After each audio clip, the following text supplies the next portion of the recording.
SSC, CGL, bank, PO, CAT, CLAT, MAT, TGT, PGT, English language से जुड़े हुए किसी भी प्रतियोगी परीक्षाओं की तैयारी कर रहे सभी प्रतियोगी साथियों का आज के प्रैक्टिस सेशन में जी स्वागत है। देखिए, मैं आज आप लोगों के लिए मिसलेनियस क्वेश्चन जो ग्रामर के वेरियस सेक्शन को जी कवर करेंगे, मैं आप लोगों के लिए लेकर आया हूं, जो कि बहुत ही महत्वपूर्ण होने वाला है। आइए हम लोग पहले सवाल को देखते हैं। क्वेश्चन नंबर आपके लिए देखिए जी, पढ़िए और फटाफट जवाब दीजिए और प्रैक्टिस करिए और अपनी नॉलेज को भी जी बूस्ट करिए, ठीक है ना। मैं एडिशनल इंफॉर्मेशन भी आपको देता रहूंगा ताकि आपका नॉलेज जो है वो बूस्ट हो सके, ठीक है ना। देखिए, आपको यहाँ पे सिनोनिम को जो सिलेक्ट करना है, ठीक है ना। क्वेश्चन फर्स्ट क्या है? स्पोर्डिक। अब आप लोग भी मेरे साथ साथ एकदम से चलते रहिए और सुनते भी रहिए, समझते भी रहिए, कॉपी और पेन लेके बैठिए और जो भी कुछ आपको हो जी नोट डाउन भी करते रहिए। अब आपको स्पोर्डिक का जी सिनोनिम या आप जैसा कि लिखा है मोस्ट एप्रोप्रिएट वर्ड को सिलेक्ट करना है। तो सबसे पहली बात तो आपको ये समझना होगा कि स्पोर्डिक होता क्या है। स्पोर्डिक का मतलब होता है अनियमित होने वाला, जो कि रेगुलर ना हो रहा हो, वो थोड़ा सा पीरियडिकल हो, ठीक है ना।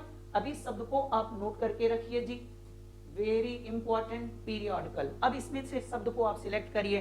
देखिए जी, कॉन्टिन्यूअस तो निरंतर हो गया, इनडायरेक्ट अपरोक्ष हो गया, रिपीटेटिव जो पुनरावृत्ति वाला हो, तो डेफिनेटली आपका सही जवाब क्या है जी? ओकेजनल। तो डेफिनेटली स्पोर्डिक ही पीरियडिकल है, पीरियडिकल ही जी ओकेजनल है, ठीक है ना। अब अपने ज्ञान को, अपने नॉलेज को जी बूस्ट करते रहिए। ये सब आए हुए सवाल हैं, आए हुए प्रश्न हैं, जो कि आपके लिए जी बहुत ही महत्वपूर्ण हो सकते हैं। चलिए नेक्स्ट क्वेश्चन को हम लोग देखते हैं। देखिए, बताइए आप लोग फटाफट जी,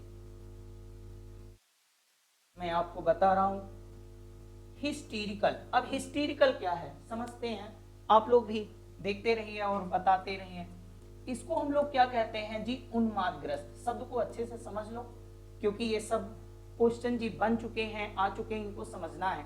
ये हिस्टीरिया शब्द से बना हुआ है, ठीक है ना। एक होता है हिस्टीरिकल, क्या होता है? जब किसी व्यक्ति की अपनी ही भावनाओं पर नियंत्रण ना हो जी, है ना। वो बहुत अधिक रोने लगता है, बहुत अधिक डरा हुआ होता है, सहमा हुआ होता है, तो एक हिस्टीरिकल होता है। अब हिस्टीरिकल को सिलेक्ट करना है जी, काम ये भी नहीं हो सकता क्योंकि ये शांत है। डेंजरस, खतरनाक, ये भी नहीं है इसका जी सिनोनिम। अब ये क्या है? स्कैरी। स्कैरी का मतलब ही डरा हुआ, तो डेफिनेटली ये क्या है जी?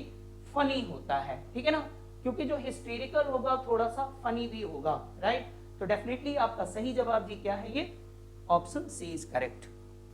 चलिए नेक्स्ट क्वेश्चन की तरफ हम लोग बढ़ते हैं जी। क्वेश्चन नंबर 3 ध्यान दीजिएगा। अब क्या है ये? टिरनी। अब टिरनी का मतलब क्या होता है जी? ओके, बताइए आप लोग, फटाफट बताते रहिए। टिरनी का मतलब होता है अत्याचार, ओके। लेकिन जब सास बहू पर करे तो अत्याचार नहीं होगा। जब कोई राजा अपनी प्रजा पर जी अत्याचार करता है, जुल्म करता है, तो इसी को जी हम जुल्म कहते हैं, है ना। और इसी को हम लोग अत्याचार भी कहते हैं, ठीक है ना। अब आपको ये बताना है क्या होता है। इसी चीज को डिक्टेटरशिप भी कहा जाता है, ध्यान दीजिएगा। ओके, अब आप देखिए और बताइए। डिक्टेटरशिप होती है, तानाशाही होती है, और यही चीज जी टेरनी है, और यही चीज जी क्या है? ऑटोक्रेसी। ऑटोक्रेसी का मतलब होता है एक तंत्र, ठीक है ना। जब एक तंत्र होता है, राजा ही एक मालिक होता है, सर्वे सर्वा होता है, वो नियंत्रण में नहीं रह जाता, तो उसको ऑटोक्रेसी कहा जाता है। कंपैशन, दया होती है, कॉपी और पेन लेके बैठिए। सोशल, सामाजिक होता है। डिस्कॉर्डेंस, जब कॉर्डेंस ना हो, आपस में सहचर्य ना हो, तभी होगा। सही जवाब आपका जी क्या है? ऑटोक्रेसी। आप लोग नोट भी कर सकते हैं डेफिनेटली। चलिए क्वेश्चन नंबर 4 देखिए। अब आप शब्द को जी सीखते रहिए, वर्ड को सीखते रहिए, उसके अर्थ को समझते रहिए, है ना। और एक बात मैं बता दूं कि थियरी के साथ साथ जितनी ज्यादा आप प्रैक्टिस करते हैं, आपकी सफलता के चांसेस उतनी ही ज्यादा जी स्ट्रांग होते जाएंगे, ठीक है ना। अब कंसेंसस, कंसेंसस क्या है जी? इसका मतलब होता है कि सहमति होती है। जब आपकी सहमति होगी, ठीक है ना। ओके, जब किसी भी चीज को लेकर आपकी जी सहमति होगी, आप एक राय होंगे, आपका मतभेद नहीं होगा। अब आप बताइए इसमें से कौन सा है? डिसिसिव होगा कि एक्सेप्टेंस, तो एक्सेप्ट से बना है, स्वीकार करने योग्य। म्यूचुअली का अर्थ तो परस्पर होता है एक दूसरे का, डेफिनेटली ये क्या है, एग्रीमेंट, ठीक है ना। थोड़ा हम लोग तेज भी चलेंगे ताकि कम समय में हम लोग अपने लक्ष्य को जी पूरा कर लें। चलिए क्वेश्चन नंबर 5, देखिए शब्द को समझिए, इस वर्ड को समझिए आप जी, अनप्रेसिडेंटेड। अनप्रेसिडेंटेड क्या है, अनप्रेसिडेंटेड होता है कि जो पहले कभी ना हुआ हो, और जो पहले कभी ना हुआ होगा उससे आप अपरिचित होंगे, उससे आप परिचित नहीं होंगे, तो डेफिनेटली किसका अर्थ रख रहा है जी, अपरिचित का। और शुद्ध हिंदी में इसी चीज को कहते हैं अभूतपूर्व, नेवर हैविंग हैपेंड, जो पहले कभी ना हुआ हो, नेवर हैविंग हैपेंड, ओके, अभूतपूर्व, तो जिससे आप अपरिचित होंगे, ठीक है ना।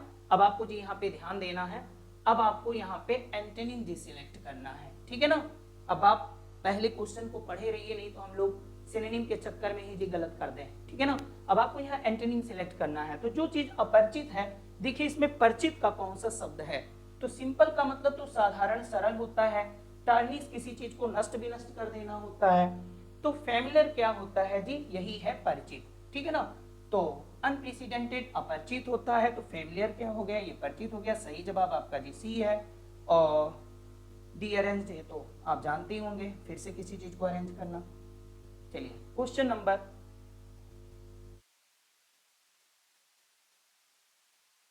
एक मिनट जी,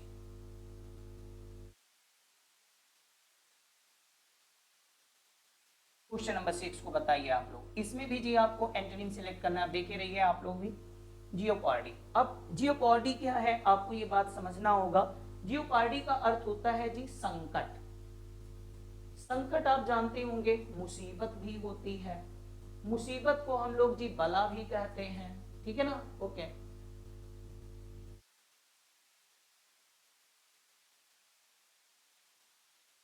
संकट मुसीबत और बला भी होती है, ठीक है ना।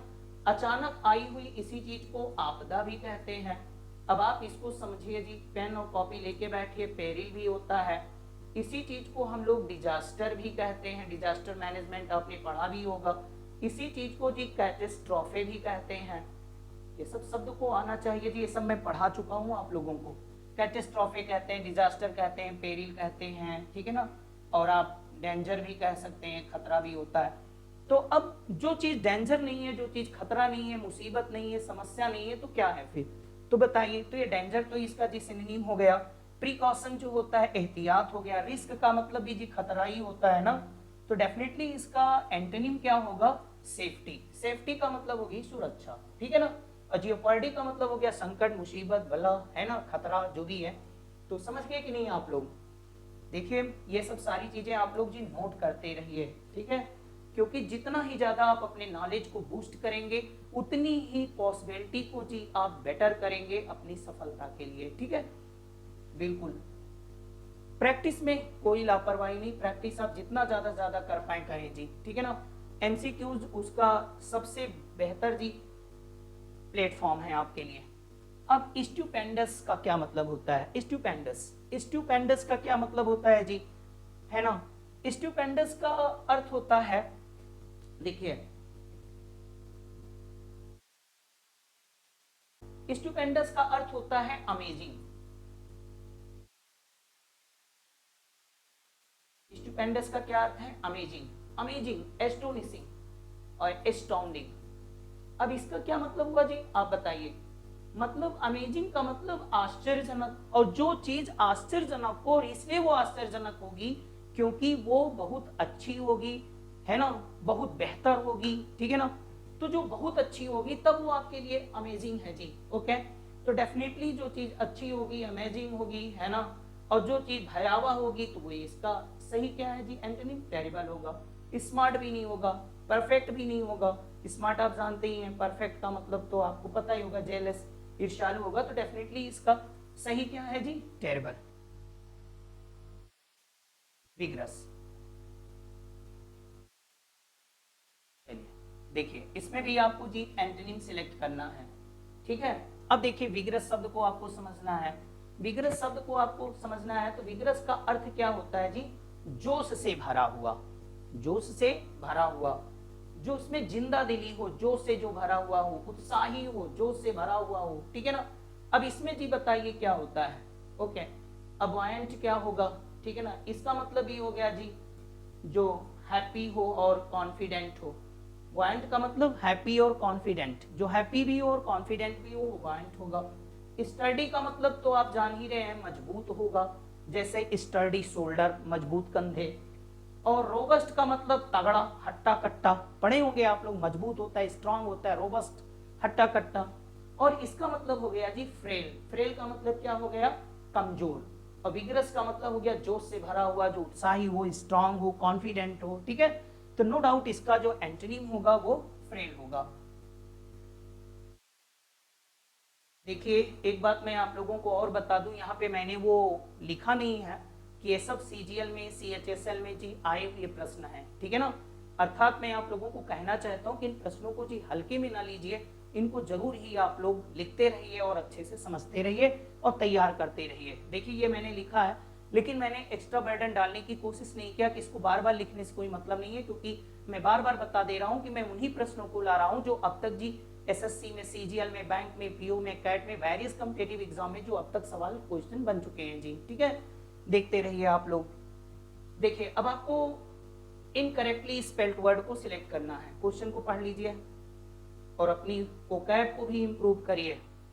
इनकरेक्टली स्पेल्ड वर्ड, देखिए ये है एक शब्द बिनाइन।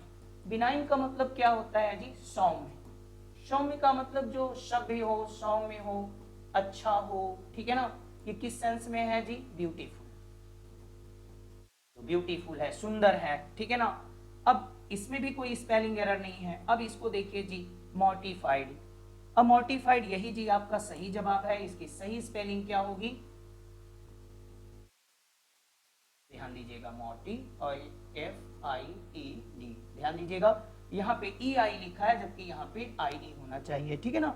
इनसिक्योरिटीज आप जानते ही होंगे, डिसमे का मतलब होता है निराशा, ठीक है ना। स्ट्रॉन्ग फीलिंग ऑफ डिसअपॉइंटमेंट, ठीक है, स्ट्रॉन्ग फीलिंग ऑफ डिसअपॉइंटमेंट, जिसको हम कह सकते हैं प्रबल निराशा, ठीक है।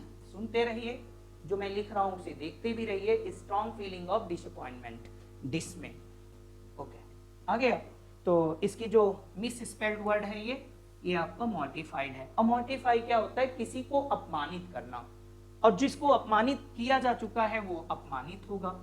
आप नोट भी करते जाइए, मैंने आप लोगों से कह रखा है जी, रिकमेंड किया है कि कॉपी और पेन लेके बैठिए और प्रैक्टिस करते रहिए। जो चीज आपको पता है सो पता है, वो तो आपका अपडेट हो जाएगा, और जो चीज नहीं पता है, जिस चीज में आपका कंफ्यूजन है, उसको जी नोट डाउन भी करते रहिए, बाकी आपकी मर्जी। चलिए क्वेश्चन नंबर 10 पे आइए। इसमें भी इनकरेक्टली स्पेल्ड को जी सिलेक्ट करना है। इनकरेक्टली स्पेल्ड वर्ड कौन सा है जी, क्लीमेंसी। क्लीमेंसी का मतलब क्या होता है जी, दया। दया हिंदी भी बताता जाता हूं ताकि आपको जी पता, कंपैशन, ओके, पिटी भी होती है दया, मर्सी भी होती है दया, सब जानते रहिए जी, पिटी होती है दया। लेकिन देखिए क्लीमेंसी थोड़ा अलग टाइप की दया है। क्लीमेंसी का अर्थ होता है न्याय करते समय दिखाई जाने वाली जो दया होती है, खासकर जब आप किसी को कोर्ट में, या ऐसा है कि उसको न्याय किया जा रहा है और किसी मुलजिम के ऊपर, किसी अभियुक्त के ऊपर जी दया दिखा दी जाती है, that is clemency. Okay, technical word है ये, ठीक है ना। ओके, समझते रहिए। अब ये क्या है क्लीमेंसी, इसमें भी स्पेलिंग एरर नहीं है। अब आप इसमें देखिए, आपका सही जवाब इसी में जी आपका मिस स्पेल्ड वर्ड है। अब क्या लिखना है इसको, इसको देखिए जरा, CIOUS, ठीक है ना। ये देखिए CI, अब यहाँ पे जी UO लिखा है, यहाँ पे CIOUS होगा, ठीक है ना। और आपका नॉस्टैल्जिक, नॉस्टैल्जिया से बनी है, लॉन्गिंग फॉर पास्ट, है ना। जो चीज, जो व्यक्ति अतीत की तरफ जिसका झुकाव हो, अतीत को याद कर रहा हो, है ना, पुरानी चीजों में ज्यादा खोया हुआ हो, तो वो होता है नॉस्टैल्जिक, ठीक है ना। जैसे तुम अपने बचपन को याद किए जा रहे हो, कैसा था वैसा था, हमेशा नॉस्टैल्जिक होना अच्छी बात नहीं है। ओके, क्वेश्चन नंबर 11, इसमें भी आपको इनकरेक्टली स्पेल्ड वर्ड को जी सिलेक्ट करना है। बताइए, इरिटेटिंग। इरिटेटिंग का मतलब जो चिड़चिड़ा हो, ओके, शॉर्ट टेम्पर्ड।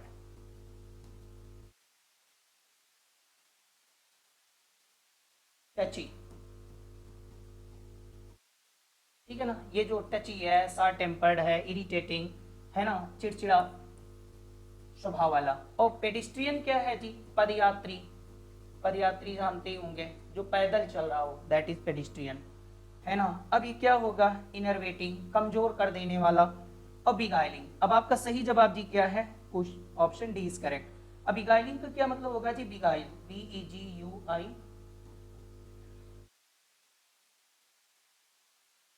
केवल एक सिंगल एल होगा, ये वाला जी एल नहीं होगा, राइट। बिगाइल का मतलब होता है ठगना, ठीक है ना, किसी को धोखा दे देना, धोखा दे देने वाला जो चीज है वो बिगाइलिंग, जैसे बिगाइलिंग स्पीच, ओके, आप किसी को बिगाइल किए, मीठी मीठी बातें किए, बाद में उसको ठग लिए जी, ठीक है ना, तो ये बिगाइलिंग, ओके, ठीक है, ओके, तो डबल एल नहीं रहेगा। क्वेश्चन नंबर 12 आते हैं, देखिए, आर्टिलरी, ये भी जी आपका कोई स्पेलिंग एरर नहीं है। एफिशिएंट आप समझते ही होंगे, प्रोफिशिएंट, डेस्ट्रस, नोट डाउन करते चलिए जी। ये क्या होता है, निपुण होता है, कुशल होता है, प्रवीण, आप लोग हिंदी जान ही रहे होंगे, प्रोफिशिएंट है, डेक्स्ट्रस होता है, एफिशिएंट होता है, एक्सपर्ट भी आप कह सकते हो जी, इसी को आप लोग कहते हो जी फास्ट मास्टर। अगर 2 मिनट लगे तो आप नोट करते रहिए, जितना ही ज्यादा आप नोट डाउन करेंगे, जितनी ज्यादा बार सुनेंगे, जितना ज्यादा प्रैक्टिस करेंगे जी, उतनी चीजें आपके माइंड पे हर चीज जी सेट होंगी, ठीक है ना। तो एफिशिएंट, इसमें भी स्पेलिंग एरर नहीं है। अब आप देखिए जी, सर्जेंट, इसमें भी नहीं है। अब इसमें, इसी में आपका है जी शी, ऑप्शन शी। इसमें क्या है जी, इसमें क्या होता है, CRAFT, इसमें एक आपको यस भी जोड़ना होगा, क्राफ्ट्समैनशिप, देखिए इसमें एक आपको यस लगाना होगा यहाँ पे, ठीक है ना, ये मिस स्पेल्ड वर्ड है, ठीक है, ओके, क्राफ्ट्समैनशिप, शिल्पकारी, क्या, शिल्पकारी, कोई कारीगरी, ठीक, okay. Question number 13, select the option that can be used as one word substitute for the given group of the words, है ना, वन वर्ड आपको जी चुनना है, ठीक है ना। कहते हैं फीलिंग और शोइंग एक्सट्रीम टायर्डनेस, कौन सा ऐसा शब्द है जिससे एक्सट्रीम टायर्डनेस ही दिखाई देता है ना, कि एक्सट्रीम टायर्डनेस वाली फीलिंग किसमें आती है, रिवाइटलाइज्ड, रिवाइटल, रिवाइटल तो आप जानते होंगे, फिर से जिंदा दिली डाल देना, फिर से जीवंत कर देना, तो रिवाइटलाइज्ड ये नहीं होगा जी। नर्वस, घबराया हुआ, और ड्राउजी का मतलब ऊंघा हुआ, है ना, जो व्यक्ति जिसको लग रहा हो कि उसको नींद आ रही है, वो है ड्राउजी। तो ये क्या है, वेरी, थका हुआ, ठीक है ना, थकान, ओके, सी, वेरी, थकान होती है, इसी को जी आप टायर्डनेस भी कहते हो। शब्द को लिखते चले जाते हैं, ENNUI, इनोइंग, ये मानसिक थकान होती है, ठीक है ना। और EXHAUSTION, एग्जॉस्टन, ओके, एग्जॉस्टन का मतलब भी जी होता है थकान, ओके। चलिए आगे ध्यान देते हैं, क्वेश्चन नंबर 14,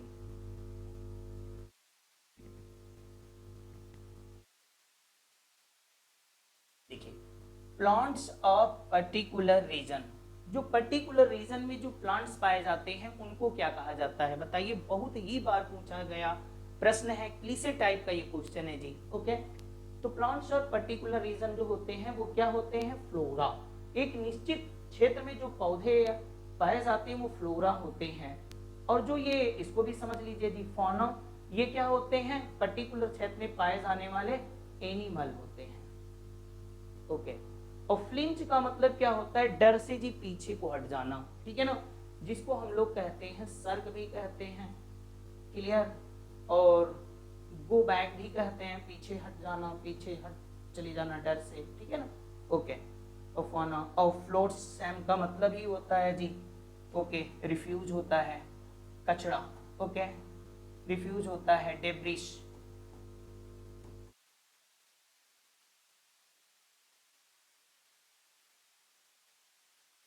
ओके। चलिए, तो आपका जी सही जवाब क्या है, फ्लोरा। क्वेश्चन 15 पे आइए, शार्प एंड डायरेक्ट, जो शार्प हो और डायरेक्ट हो, ठीक है ना।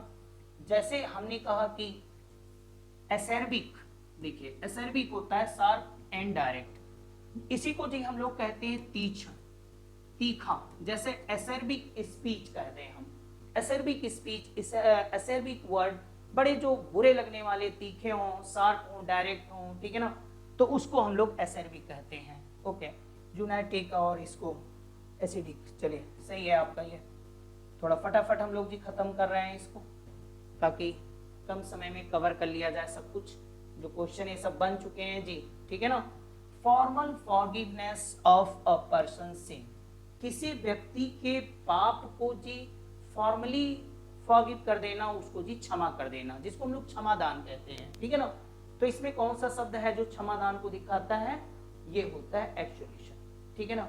अब सिन का अर्थ क्या होता है, सिन जी पाप है, ठीक है ना। और कमिट सिन का अर्थ क्या होता है, ये सब नोट करते रहिए, ये सब मैं पढ़ा चुका हूँ। ये जी पाप करना है। अब अगर आप इसको डू सिन लिख दोगे तो गलत हो जाएगा, ये सब ध्यान देते रहिए। एक शब्द आपको नोट करना है जी, ये पिकाटोफोबिया, ये शब्द जी कई बार पूछा गया, ध्यान रखिएगा।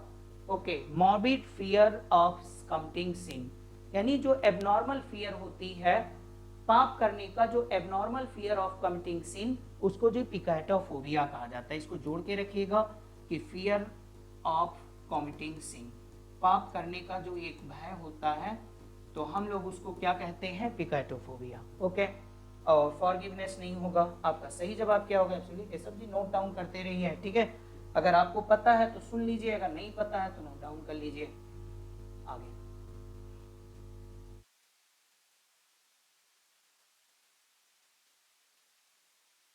देखिए, इडियम को आपको सिलेक्ट करना है। घिसे पीटे ही हैं, लेकिन ये बार बार आए हुए हैं, इसलिए मैंने आप लोगों को पढ़ाने के लिए सोचा और इसको यहाँ पे लाया गया है, ठीक है। ओके, तो ग्रीज समवन्स पॉम, ग्रीज का मतलब आप जानते होंगे, ठीक है ना। ओके, चिकना करना, किसी की हथेली को चिकना करना। अब अपने यहाँ हिंदी में क्या होता है जी, मुट्ठी गरम करना, लेकिन इंग्लिश में क्या होता है, ग्रीज समवन्स पॉम। तो इसका मतलब सीधा ये मैं बता रहा हूँ, ज्यादा इधर उधर नहीं, तुरंत बताता हूँ। ब्राइब समवन, किसी को घूस देना, किसी को रिश्वत देना, किसी को नजराना पेश करना, किसी की मुंह भराई करना, हिंदी हो गई। और इसी चीज को जी हम लोग सौंप भी कहते हैं, और हम लोग इसी चीज को हसमनी भी कहते हैं। ध्यान दिए रहिए जी, बिल्कुल इंपॉर्टेंट चीज है आपका, ठीक है ना। गो टू बैटल भी नहीं होगा, put in the hard word भी नहीं होगा, बी जेलस ऑफ समवन ये भी नहीं होगा। सही है आपका जी, ब्राइब समवन, किसी को घूस देना, रिश्वत देना। Okay, eat like a horse, घोड़े की तरह खाना।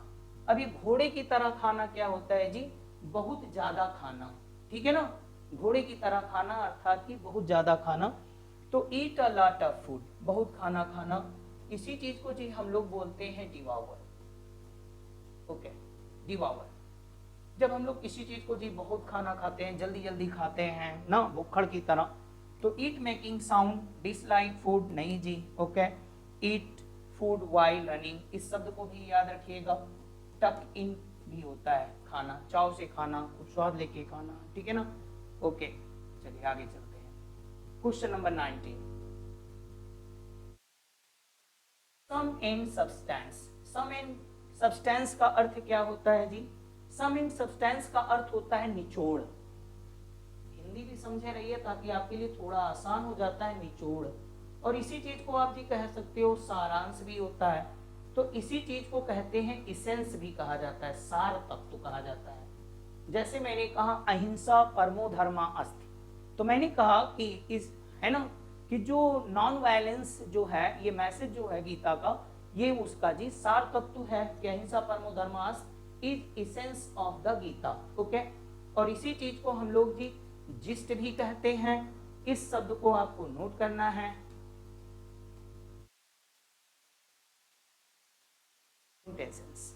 डेलिब्रेशन भी नहीं होगा, असेसमेंट भी नहीं होगा, ठीक है ना।